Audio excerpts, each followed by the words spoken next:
Hi everybody. So today we're going to be doing notes on section 6.3, which is about function operations. So go ahead and pause this, write this down, and then push play when you're ready to go over it. So first I want to go over just a little reminder about what a function is. This basically just means that every input has exactly one output. Think back to when I gave the example about the birthdays and people, how multiple people can have the same birthday, but one person is not allowed to have more than one birthday. So every input has exactly one output. And it also passes the VLT, which is the vertical line test, which is where if you were to take a vertical line and move it straight across your graph, it only touches one point at a time. So looking at our different operations and the definitions of them, we have 4 operations: addition, subtraction, multiplication, and division. This basically just states that if you have f plus g of x, you can split that up. You can expand it and say that's f of x plus g of x. Same thing with subtraction. When it's f minus g of x, you can split it up and say f of x minus g of x, etc. So exact same thing again with multiplication and with the division.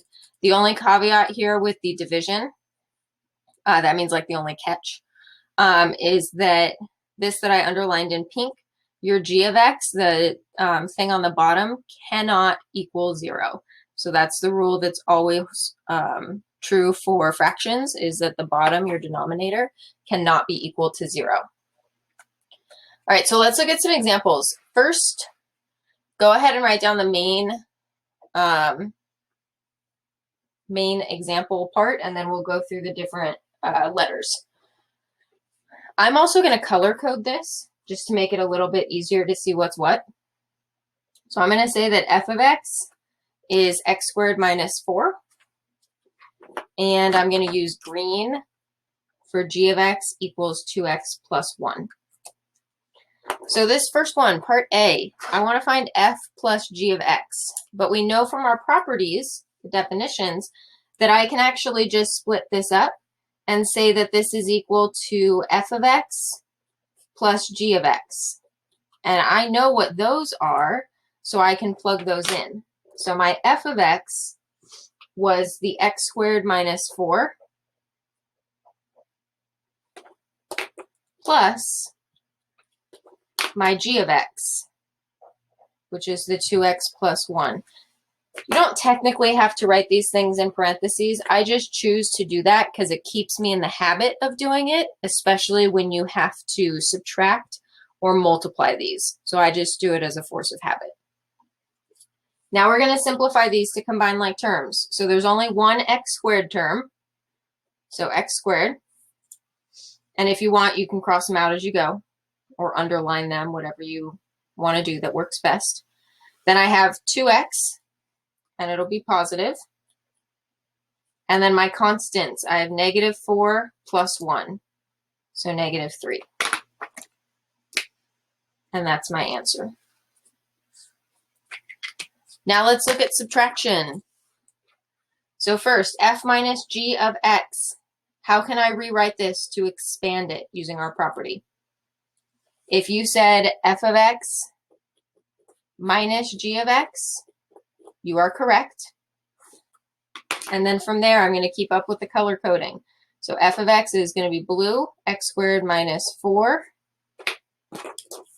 minus g of x will be green, 2x plus 1. So this is what I was talking about with the parentheses. It really comes in handy having this thing in parentheses because now that negative has to get distributed. So we need to distribute that negative to both terms. So we'll end up having x squared minus 4 minus 2x minus 1. How is that going to simplify? If you said x squared minus 2x minus 5, you are correct. And that's our answer. All right, next up, part C. Now I'm multiplying these. So how can I expand this? If you said f of x times g of x, you are correct. And now let's go ahead and fill these in. I'm going to continue with my color coding. So in parentheses, x squared minus 4, and then 2x plus 1. Now from here, we can FOIL. So first, outer, inner, last. So first, x squared times 2x gives us 2x cubed.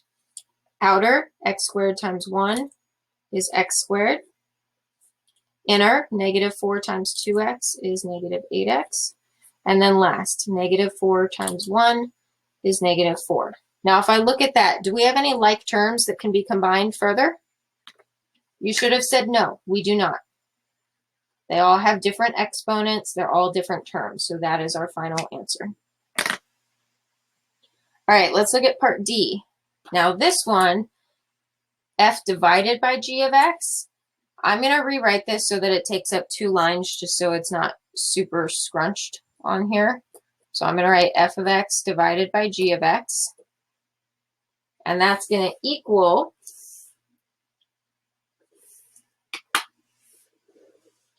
the f of x is x squared minus 4 divided by 2x plus 1. Can either of those be factored? You should have said yes, the top. The top is a difference of squares, so I can factor the top as x plus 2 times x minus 2, and then the bottom is 2x plus 1. Is there anything that can be simplified? You should have said no, there is not.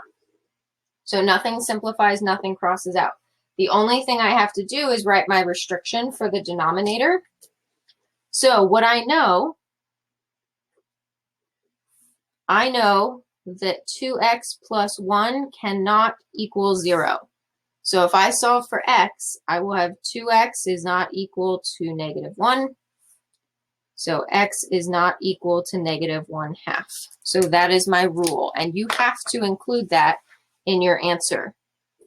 So x is not equal to negative 1/2. So my answer is this fraction, and x is not equal to negative 1/2. Because that shows that you understand what the rule is for fractions and having a variable in the denominator. All right, let's look at another example now. This one is going to get a little bit more challenging because our f of x is a higher power. It is a quadratic, and this quadratic can also be factored, but I'm not going to go ahead and factor it just yet. And the reason why is because sometimes you don't want it in factored form. For example, the addition and subtraction problems, it's going to make your life a lot easier if it's not in factored form. So I'm going to go ahead and do the color coding again. So I'm going to label this one blue, and g of x will be green. So I want you to go ahead and try part A and B on your own. Push pause, and then when you're ready to check, push play. All right, go ahead and check A and B. I also want to point out for part A, this was G plus F. So for this one, it didn't actually make a difference if you accidentally did F plus G, but this is really, really important when you get into subtraction and division. It really does matter which one you put where. And then for part B, you want to make sure that you distributed your negative sign. And again, that's why I put these things in parentheses. Now part C and D, these look a little bit different. Instead of having an X, they have a 2 and a negative 2. So basically, all this means, I'm still going to expand this out, and it's going to be G of 2 times F of 2. And this one, actually, let me write this on 2 separate lines so it's spaced out more, is going to be F of negative 2 divided by G of negative 2. So basically, the only thing that's going to change here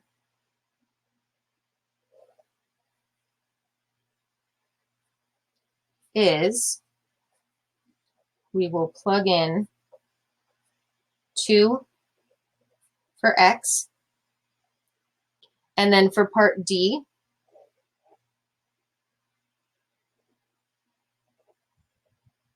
we will plug in -2 for x. So you have a couple of options here. You can either choose to do that up front. So instead of writing out f of x, instead of writing out this whole thing and then rewriting it again with 2 plugged in, you can just go straight to writing this out with the 2 plugged in. Which I realize now saying that I was saying a lot of the same words all in a row. It was kind of confusing. So let me just show you. So basically, this blue one, or sorry, the green one, because we're starting with G. So I'll get this out of space. So I'm going to have 3. Now, instead of 3 times x, it's going to be 3 times 2 minus 4, close those parentheses, times, now I'm going to do the f of 2. So instead of x squared, it's going to be 2 squared, and then plus 7, and instead of 7 times x, it's 7 times 2, plus 12. Now, some people prefer to write it out as this times this first, and then plug in the 2's. Totally personal preference. I'm fine with either one. So let's go ahead and finish simplifying this.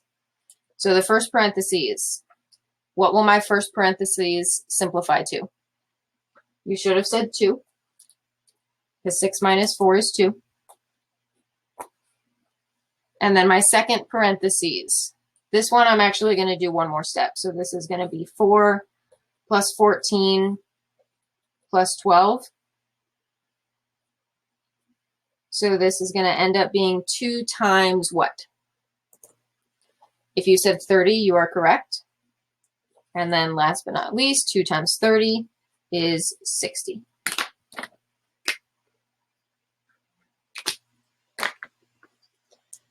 Then with division, same idea, except now it's division. Still works the exact same way. So I'm going to plug in -2 everywhere I see an x. So -2 quantity squared plus 7 times -2 plus 12, all divided by 3 times -2 minus 4. This is when it's really important that you put the f of x on the top and the g of x on the bottom, because otherwise it'll make your answer completely different. All right, next up, let's go ahead and simplify. -2 squared is 4. 7 times -2 is -14, and then plus 12. So this bottom now is going to be -6 minus 4. I want you to go ahead and finish simplifying that, and then push play to check your answer. All right, go ahead and check your answer for part D. You should have gotten -1/5. Now, do we have to put any sort of restriction on this for the denominator? You should have said no. Our denominator is a number, and it's not 0. We only have to write that extra added restriction when there's a variable, so when there's a letter on the bottom. All right, next example. Now we're going to start bringing in these radicals. So now that we've gotten a little bit more comfortable with function notation and how to do them, we're going to make it a little bit more challenging. So for part A, this expands as f of x plus g of x. And again, I'm going to go ahead and color code these. So f of x, I'm going to make blue. G of x, I'm going to make green. I just realized I wasn't even doing this intentionally. All the g of x's I've made green, and g is green. Funny. I should have done f in fuchsia. Anyways, also, by the way, when I write this here, fn, that means function. It's just the math shorthand for the word function. All right, so for part A, we are going to have, I'm going to put these in parentheses still, 5 times rad 2x plus 1 plus, now the green, parentheses, 3 rad 2x minus 1. And we need to simplify stuff. Some of these things are going to be more obvious of what goes together and what simplifies, others not so much. So I'm going to do some underlining here. So the radical 2x terms, we have a radical 2x term and a radical 2x term. Those can be combined because they have the same term. Think of this as if it had been 5x and 3x. they're the same term because they both have, or they're both multiplied by a radical 2x. So if I had 5 of them and then I add 3 more, I have 8 total. And then for my constants, I have +1 and -1. They cancel, they go away. So that's just my answer, 8 times the square root of 2x. And the square root of 2x cannot be simplified any further, so we're done. Let's look at the multiplication now. So this expands as f of x times g of x. Now this one is going to be a little bit more tricky. I'm going to skip a line and then come down here purposefully. You'll see why in a second. So the f of x is 5 rad 2x plus 1. And then the g of x is 3 rad 2x minus 1. If I have a binomial times a binomial, what do you think we do to simplify this? If you said anything along the lines of FOIL or distribute or multiply everything together, you are correct. So FOIL first, outer, inner, last. So this is where you have to be a little bit more careful because we're dealing with radicals. So 5 rad 2x times 3 rad 2x. The 5 times 3 is 15. But rad 2x times rad 2x, remember this is like when we rationalize denominators. When you multiply a radical by itself, that radical goes away and it just becomes 2x. And then outer, 5 rad 2x times -1 is -5 rad 2x. Inner, 1 times 3 rad 2x is +3 rad 2x. And then 1 times -1 is -1. Sorry, that's really smushed over there on the side of the page. All right, we can simplify stuff now. 15 times 2x, 30x. My radical terms, these are like terms. I have -5 of these things, and then I add 3. So I have -2 times radical 2x, and then that -1 stays hanging out at the end. You may ask yourself, well, what if I wrote the -2 times rad 2x at the beginning instead? I'd still give you full credit. Let's look at one last example now, but now we're using rational expressions and we're using h and j. The reason why I keep using different letters is because I want you to understand it does not always have to be f and x, or sorry, f and g. It can be different letters. So in this case, h and j. I'm still going to color code them. So part A is h of x plus j of x. And actually, I'm going to go ahead and do this one at the same time. H of x minus j of x. What I want you to do now is go ahead and fill in this next step, filling in your blue and green functions, and then push play when you're ready to check. Go ahead and check. And again, I color-coded them. Now for the addition. Are these like terms? You should have said yes. They're like terms. They're both x to the 1/2 power, which means I have 10 of them and then I have 5 of them. So I have 15 total. Do you know why we don't multiply or add the exponents together? The answer is because these are added. The only time these exponents will get added to each other or multiplied by each other is if this is multiplication, which it is not. Which means for part B, it's going to be the same idea. These are like terms. You have 10 of them, and then you subtract 5 of them. So you have 5 left. So 5x to the 1/2 power. The exponent stays the same. You just leave it alone. These last two examples is where it's going to get a little bit more tricky. So let's go ahead and do part C. How does this expand? If you said h of x times j of x. You are correct. And now let me go ahead and fill that stuff in. So 10x to the 1/2 power times 5x to the 1/2 power. All right, my next question. What is the base for the exponent for both blue and green? What is our base?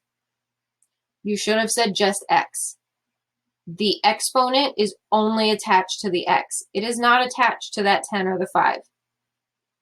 So based on the little cheat sheet and properties that we know about exponents, when they have the same base, do we add or multiply the exponents? You should have said add. So these things are multiplied together, so I still have to multiply the 10 and the 5. So the 10 and the 5 get multiplied, but then these x's, we add the exponents, 1/2 plus 1/2. That's our property of exponents. So my final answer will be 50x, because 1/2 plus 1/2 is just 1. So those properties of exponents really come up a lot. Next one, this is h of x divided by j of x. So when I fill in,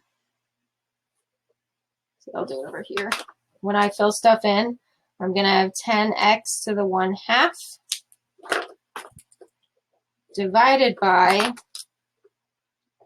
5x to the 1/2. Is there anything that just cancels out, top and bottom, that we can cross out? You said the x terms, you're right.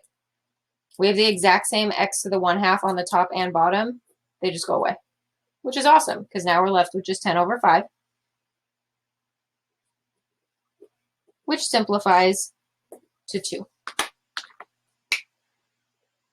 And again, we don't need to put any restrictions on that. Even though it was division, we don't need restrictions. Alrighty, that is the end of our notes. Have a good rest of your day.